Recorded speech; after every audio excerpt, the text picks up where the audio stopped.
So, Honglim Base, the new season magnet, the spot that probably every single character fresh out of season should be grinding. 270 AP required, barely anything nowadays. You look left and right, everyone seems to be grinding here, and everyone seems to be saying, oh, this is so good money, this spot seems to be so overhyped, and I was so excited to test it until I got my numbers and I found out, I mean, we used to have better options back in my days. Before I show you anything else today, let me remind you these two videos I made about a year ago, putting season gear and nothing more on an Awakening Guardian and doing Biragi on Marnirum and then Orc Camp out of Marnirum. And I made 1.2 billion silver at Biragi and 1.5 at Orcs. You combine them because you have to do both to make the cup, which back then was worth something, and you average maybe 1.3, 1.4 billion per hour. That was good money a year ago. So let's see how the new kid around the block performs. I won't bore you with my gear this time because obviously I'm overgeared to be here, it doesn't even matter what I use. So mechanics, how does this spot work? Standard waves for about 3 minutes, just like most Dekia spots, or this one doesn't have a lantern but might as well be a Dekia spot. About 3 minutes into your hour, and then every 3 minutes after that you will get a boss spawn, the big bandit dude. He drops a lot of trash, and then he drops one blue aura on the ground once he dies. When you have 3 of these, so let's say about 9 minutes into your hour, and you collect 3 blue orbs, you have to pick them up. I didn't even know that. I spent probably 6 hours grinding here, just randomly spawning Gumiho. Once you pick up the 3 blue orbs from the ground, Gumiho will spawn, and then she will just stay there for, I didn't really track it, but I will just put it on screen, edit while editing, probably I guess half a minute, something like that, and you just, she one-shots the waves and that's your AFK period. That's pretty much it, that's the spot. From what I've seen from other people, it's supposed to be an Agris spot. You grind here with blue or yellow loot scroll and then Agris, but you will see later, honestly, this is not an Agris spot, I would not recommend that. For most of you out there who played this game for more than 5 days and have a brain enough to equip gear, then you probably have 850 AP to reach the cap for this place. But Duo, what about if I don't have gear and I only play this game for maybe 3 hours and all I have is season gear? What if I want to grind here and only have like 250 AP? I tried that for 1 hour on Dosa, and honestly, well, a bit cheating because you probably don't have a horse buff, so close enough. My crystals were rather expensive, my journals are still done, but point being, season-ish gear, what should you expect? Around 33,000-34,000 trash. That's your drop. A bit unfortunate since I was hyped to be able to claim that, oh, you can make crazy money here on just season gear, just like I used to back in the days on Awakening Guardian at Biragi and Orcs, but I mean, it makes sense. I was only able to push my AP just in a very, not exactly try-hard method. I just threw in some gear and said, oh, let's try 1 hour like this. I got 650 AP, 700-ish with my, add-ons and buffs on, so not even hitting the AP cap and only losing about 17% of your trash per hour. It's not that bad. It was an interesting hour. Now, what would most of you get? Realistically, gear on this spot really doesn't matter. For my second hour, I tried to just simply put on one Awakening Pen Blackstar, because everyone gets a free Pen Blackstar nowadays, so full season gear isn't even a relevant build anymore, even for new players, and that fixed all my issues. Just simply putting on that Pen Blackstar was enough to bring me over the 850 AP cap for this place once I was fully buffed. And realistically, that's not even the end of the story, because most of you would have something like this if you played the game for like a week. Making full duo Karazads isn't that big of an investment if you grind maybe 2 hours a day.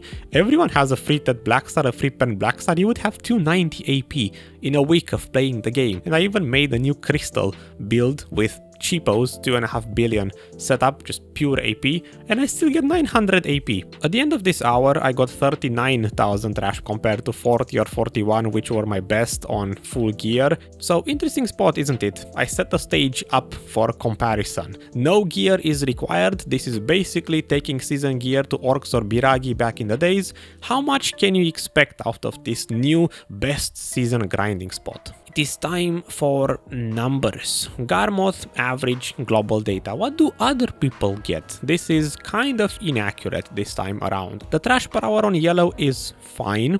It is 29 to 30,000, that checks out, except on Agris, which it seems like most of you do Agris here, the numbers just break. The conversion here doesn't work. You do not get 50,000 trash per hour, you get about 40,000 trash per hour with Agris, and that's mainly because I'm pretty sure Garmoth converts the entire trash, but it forgets that here you get a huge chunk of it from the bosses, and the bosses, Agris doesn't work on them, so you don't apply Agris to your entire trash. That's why this breaks down. I would open a calculator and fix it just like last time, but this time the math string is a bit longer. I have to separate the monster trash and the elite trash, and it's just too much of a hassle. You will just see that on Excel.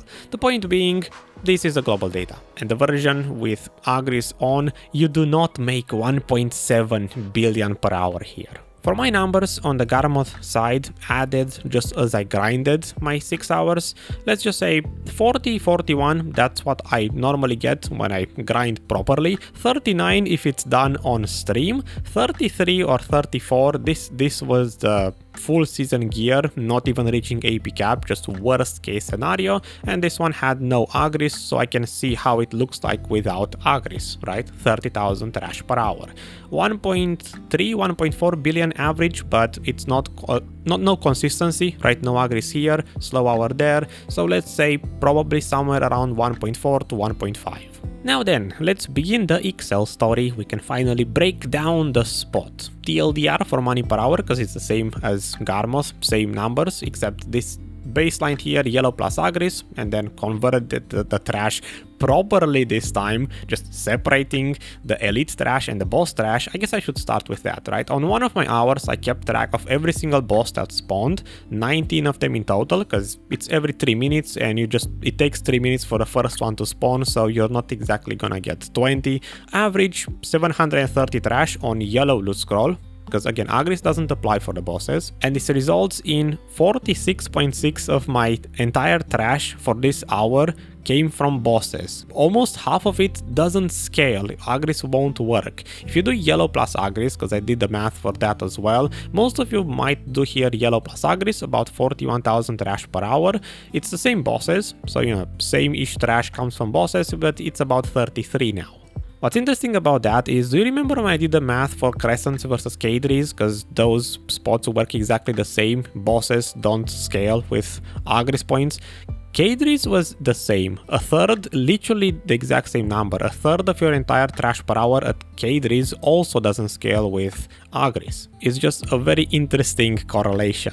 Now, you could get lucky, right? You could get, say, 5 faint origins of Dark Hunger in 6 hours, almost 1 per hour, in which case you would get 1.6 billion on yellow and Agris, or just yellow, almost 1.4 billion per hour, but I believe half, just 1 every other hour, it is fair, in which case 1.2. You should not use Agris here. 1.2 billion per hour average, not exactly stellar, is it? In terms of Agris efficiency, as I mentioned many times already, it is bad. It's not horrible, but you should not use your points here. The TLDR is about 35,000 Agris burned per hour. I only did the math with the monster trash, 700 for the efficiency number. If you compare this spot to everything else I tested so far, it lands about here, so it is a bit worse than Jade Forest. Again, as I said, not horrible, but if you compare this to the other new spot, Dokkaebi Forest, at least this one is worth it. And then if you have gear like, I guess, most of the player base that I can relate to, then you would save your points for something like this. This is where I start to have some doubt in terms of, is this really bad? Is Honglim Base Agris-wise really that bad? Because it's supposed to appeal to the seasoned player, not to someone who can actually grind high-end areas. So what are your alternatives, actually? Centaurs? I didn't test Centaurs yet. Maybe. Or just Jade Forest. I will let you make your own judgment if you think Agris here is worth using or not. For Agris coins, if you happen to have those, even as a new player, maybe they just give them for free every once in a while, or during the Calphion Ball, you might get some Agris coins, then it is worth using them here. A lot of areas nowadays seem to land somewhere around 300, 350, just this range of silver, so it's not bad. Are there better options? Obviously, but it doesn't suck. Experience and skill points. Here I can actually claim that we did regress. A year plus later, how is Honglim Base? I mean, you can see it yourself. Orcs, still really good experience. Biragi, very competitive experience-wise if you wanna level up and you're a new player. But then Honglim Base, like half of orcs experience-wise, they are equally easy to grind. Gear wise, it's just maybe Honglim Base is more chill, you can make that argument. It's just purely numbers. Experience here is not as great as seasoned players used to have in the past. And it's the same for skill points. Biragi, orcs, skill points, and then you go all the way down here, Honglim Base. Loot scroll efficiency and maids. Maids here, it really sucks. You need 41 maids to grind here without a horse. It is convenient, honestly, just to go and drop your trash to the horse just next to the rotation. It's not that big of a deal, but if you don't want to bother, this is not a very friendly spot weight limit wise. You just need too many maids. And then which loot scroll should you use? 60%, it is what it is, not the best, not the worst. Again, on paper, blue loot scroll, 100% efficiency, yellow loot scroll, because you use 2 of them, this should be 200, so that you don't lose any efficiency, but that's never the case. So I will leave the decision up to you, which one you choose to use. And that's pretty much it. That's Honglim Base, the new generation of Heilang haters. Man, this really sucks. This bot really likes to bully mounts. It is unfortunate that PA likes to ruin everything that I enjoy. Heilang was fun for a while, then they took away his add-ons and now they make the new spots straight up dismount you from any mount including Heilang, so he's gonna be dead sooner or later for sure. Remember the Valk train from back in the days? Yeah, that was fun until they crippled Valk, so that went away. Do you think I didn't attempt to grind 2 towers here? Cause you remember back in the rhutums days when you could do 2 towers at rhutums at the same time, and that was fun until they bonked rhutums as well. What do you think happened with this spot? No, it doesn't work. The next wave doesn't spawn. If you leave the current tower at Honglim Base to go to attempt to grind the second tower, the next wave from the first tower will not respawn until you return back to the tower. Maybe there's a workaround I didn't think of yet, but as far as I understand, no. You only do 1 tower. No fun is allowed. So yeah, thanks for watching, thanks for listening to my ramble. Like the video if you enjoyed it, I would very much appreciate it, and I will see you next time with the Broken, the Darkseeker. By the way, do you like this costume? Does it look appealing to you? Do you wanna get one? It's called Crimson Flame. For most people at least, mine is Indigo Flame. Get it? Because it's blue. PA gave me one for free, so I am shilling the costume. It is nice looking though. Fancy cape. Bye bye.